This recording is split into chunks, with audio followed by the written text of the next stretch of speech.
Citra Ignasia. Apa kabar semua adik-adik sekalian?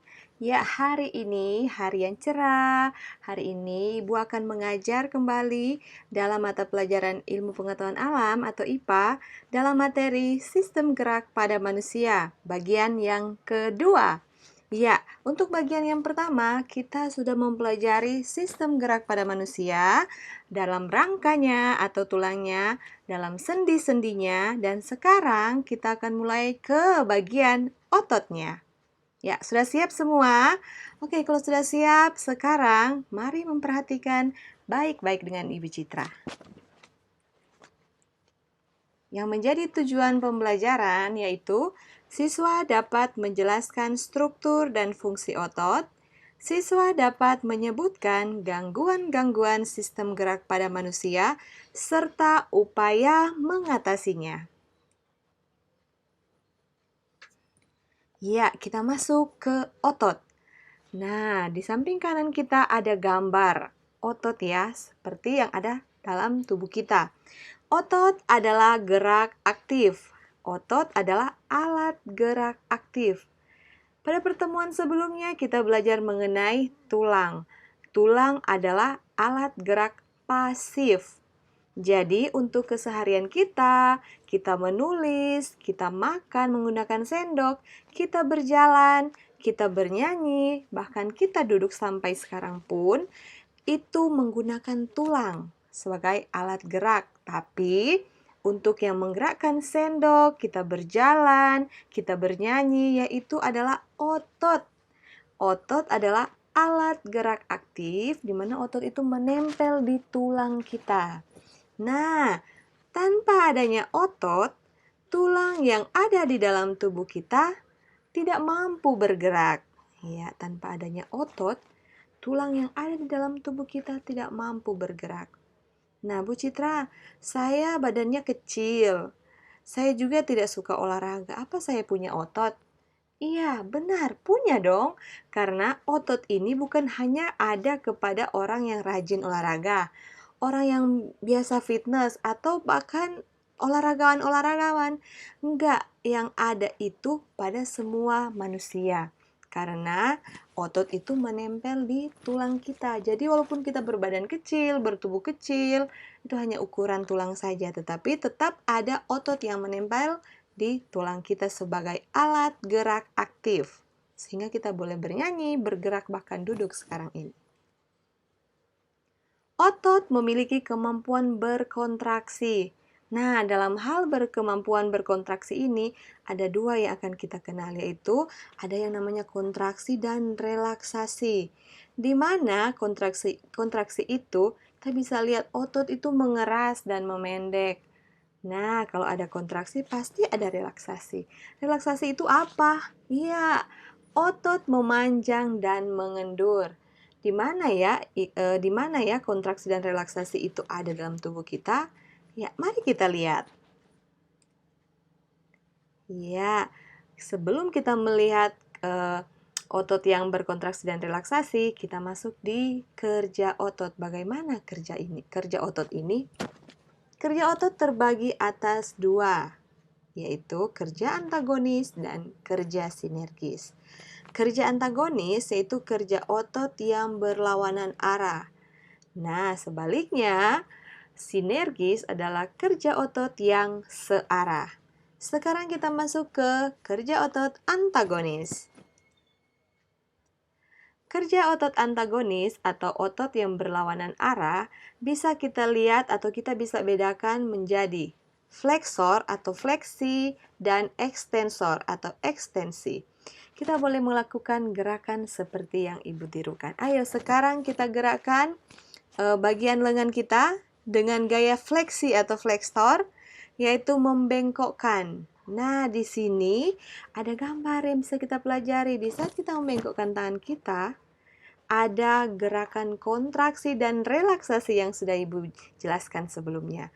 Pada kontraksi kita bisa melihat otot bisep. Nah, otot bisep ini ada apa? Gerakan apa? Ini ototnya memendek dan kelihatan mengeras. Jadi, untuk kontraksi, cirinya yaitu memendek dan mengeras.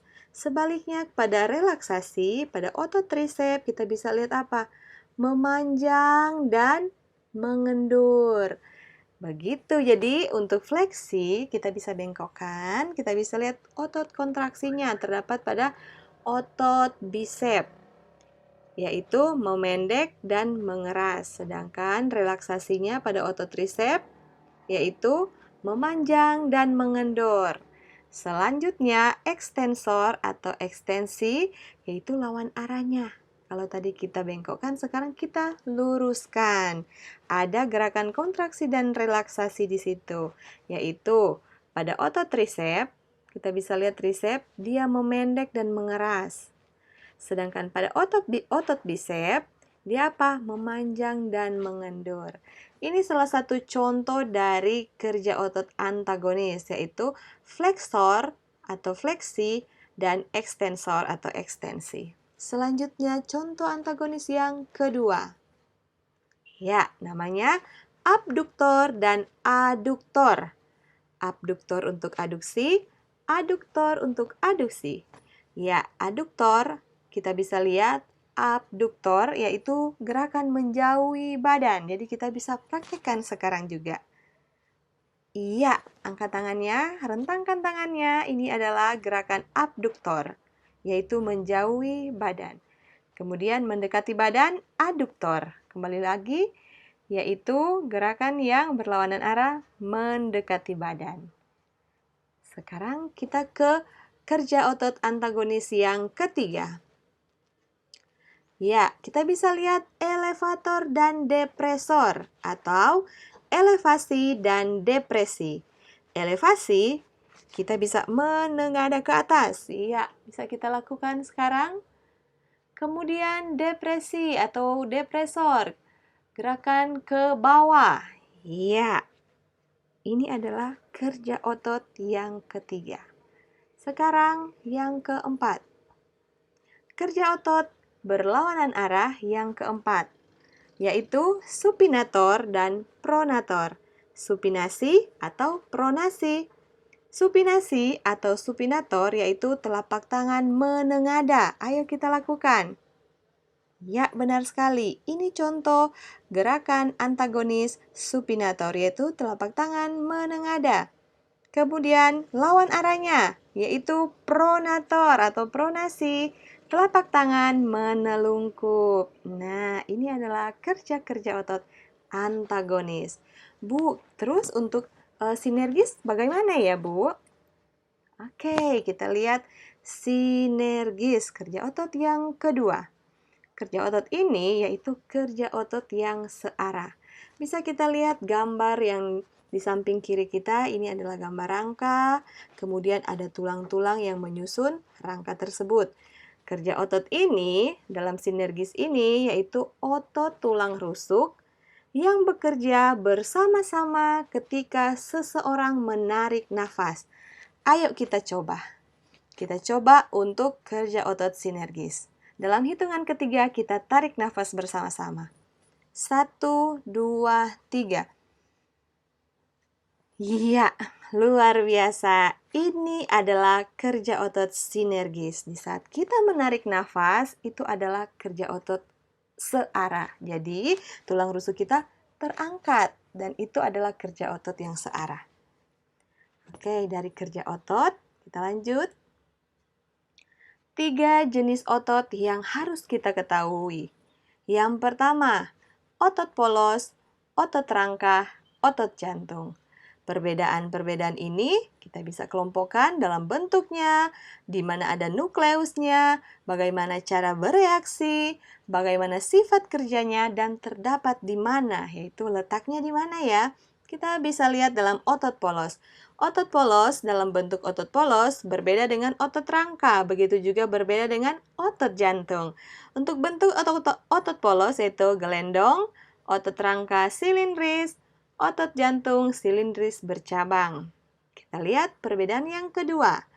Nukleus. Dalam otot polos terdapat di satu di tengah, dalam otot rangka lebih dari satu di tepi, otot jantung satu atau lebih di tengah.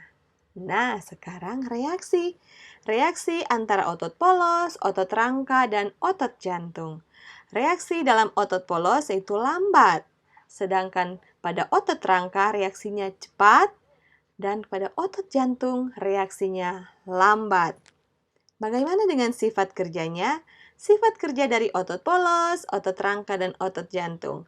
Sifat kerja otot polos tidak sadar atau involunter, otot rangka yaitu sadar atau volunter, otot jantung tidak sadar atau involunter.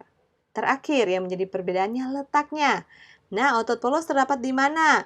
Terdapat di organ dalam. Bagaimana otot rangka? Otot rangka terdapat di tulang kita, yaitu melekat pada tulang. Kalau otot jantung, tentunya terdapat di dinding jantung. Iya, luar biasa ya. Selanjutnya, ini fungsi otot yang ada di dalam tubuh kita. Nah, di samping ini ada gambar seorang atlet ya. Kita bisa melihat ototnya yang luar biasa. Ini ada fungsi dari otot yang ada di dalam tubuh kita. Yang pertama, menjalankan kerja, yaitu kerja aktivitas kita. Kedua, mengalirkan darah. Dan yang ketiga, menggerakkan jantung kita. Ini adalah fungsi dari otot yang ada di dalam tubuh kita. Kita masuk pada gangguan-gangguan otot. Yang pertama kita kenal atrofi, yaitu otot mengecil. Biasanya terdapat pada penyakit tertentu, misal polio. Ini adalah salah satu gangguan yang ada yang bisa kita jumpai. Yang kedua, hipertrofi. Wow, lewat gambar yang kita lihat luar biasa ya. Otot membesar. Ternyata gangguan pada hipertrofi ini juga bisa kita jumpai. Orang yang lebih atau beraktivitas olahraganya terlalu berlebihan. Nah, contoh kita, anak-anak SMP, kita harus berolahraga. Tetapi ingat, harus sesuai dengan kebutuhan badan kita. Kalau kita masih SMP, tentunya tidak mungkin kita mengangkat beban barbel 100 kilo ya. Jadi kita harus sesuaikan dengan kebutuhan tubuh kita. Yang ketiga yaitu distrofi, otot melemah. Otot melemah dikarenakan penyakit kronis atau cacat lahir. Selanjutnya stiff, kaku leher, akibat radang leher pada otot atau salah gerak.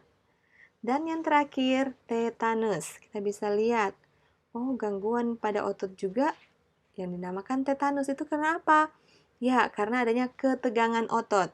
Akibat apa? Bakteri. Jadi di saat kita tertusuk paku yang mungkin sudah lama dan berkarat, nah di saat paku masuk ke dalam kaki atau telapak kaki kita, akan ada ketegangan otot di sana. Nah, di saat celahnya terbuka, bakteri masuk sehingga terjadilah tetanus. Ini adalah gangguan pada otot. Selanjutnya, gangguan-gangguan pada rangka atau tulang. Yang pertama kita kenal fraktur atau patah tulang. Patah tulang terbagi atas macam-macam juga. Yang pertama, patah tulang tertutup atau fraktur tertutup. Kita bisa lihat dari gambar, tulang patah, tetapi masih di dalam tubuh kita, tidak keluar dari kulit kita. Yang kedua, fraktur terbuka, tulangnya keluar dari kaki atau kulit kita, sesuai dengan contoh gambar yang kita lihat. Ketiga, fraktur sebagian, biasanya terdapat pada anak-anak. Jadi di saat anak-anak jatuh, tulangnya remuk, ini tulangnya masih lembut dan masih lentur. Jadi kita bisa lihat lewat gambar, ini adalah fraktur atau tulang patah sebagian. Selanjutnya, pada tulang belakang yang disebut dengan lordosis. Kita bisa lihat gambar di layar. Keadaan tulang punggung membengkok ke depan disebut lordosis. Ya, bisa kita lihat ya gambarnya. Kemudian kifosis, tulang punggung yang membengkok ke belakang, seperti gambar yang kita lihat, yaitu kifosis. Selanjutnya, gangguan pada tulang belakang bagian yang ketiga yaitu skoliosis. Skoliosis, tulang punggung yang membengkok ke kiri atau ke kanan. Bisa kita lihat gambar yang ada. Jadi kalau kita temui orang-orang yang di sekitar kita seperti ini, ya mereka juga pasti mengalami gangguan pada tulang mereka. Harus segera diobati. Selanjutnya, rakitis. Rakitis ini karena adanya kekurangan vitamin D sehingga proses osifikasi terhambat. Ya, pembentukan tulang itu terhambat. Nah, biasanya karena salah gendong jika ada bayi atau kita masih kecil, kemudian penggunaan baby walker yang belum pada waktunya, kemudian cara duduk bahkan cara tidur kita. Keadaan tulang kaki kurang keras sehingga bengkok seperti huruf O dan X. Ini seperti yang ada di gambar ya. Ya, sekarang kita akan belajar upaya mencegah sistem gerak pada manusia. Ini upaya-upaya mencegah atau menjaga agar tidak seperti hal-hal yang sudah terjadi yang kita pelajari sebelumnya. Yang pertama, meningkatkan kandungan kalsium dalam asupan makanan. Makanan yang banyak mengandung kalsium. Misalnya, susu, kangkung, kedelai dan olahannya, ikan salmon, kacang almond, dan brokoli. Ini bisa kita jumpai. Kemudian berjemur pada sinar matahari pagi karena sinarnya sangat baik untuk membantu pembentukan vitamin D yang sangat penting bagi kita dalam penyerapan kalsium dalam makanan. Yang ketiga, memperhatikan asupan vitamin D dengan makan makanan yang mengandung banyak vitamin D. Makanan yang mengandung vitamin D apa aja? Bisa kita jumpai di telur, kemudian olahan kedelai, minyak ikan, ikan berlemak, hati sapi, dan udang. Yang keempat, memperhatikan aktivitas fisik yang cukup setiap harinya. Jadi kita juga dituntut untuk olahraga, agar supaya apa? Untuk menjaga sistem gerak kita. Tetapi ingat, olahraga yang disesuaikan dengan usia kita, dengan kondisi tubuh kita. Ya, contoh, bisa jalan kaki, jogging, tenis meja, menaiki tangga. Itu dapat membantu terbentuknya tulang yang kuat. Dan yang terakhir, menghindari kebiasaan sikap tubuh yang salah. Misal, dengan cara duduk yang benar, yaitu tulang belakang harus dalam posisi tegak, tidak membungkuk. Kemudian saat tidur, sebaiknya memakai alas yang datar dan padat agar posisi tulang belakang tetap lurus. Ya, bagaimana belajar IPA? Menyenangkan bukan? Ini semua sistem gerak yang kita pelajari itu ada di tubuh kita. Jadi, sangat mudah untuk mengingat, apalagi untuk apa? Untuk dipelajari tentunya. Iya, untuk latihan soal, adik-adik semua bisa belajar di rumah menyelesaikan 3 soal ini. Tuliskan 3 perbedaan jenis otot dan masukkan ke dalam tabel. Tuliskan 3 fungsi otot. Iya, terima kasih. Jika bermanfaat, jangan lupa di like, komen, dan subscribe. Begitu juga bisa di-share ke teman-teman kelas Anda. Terima kasih.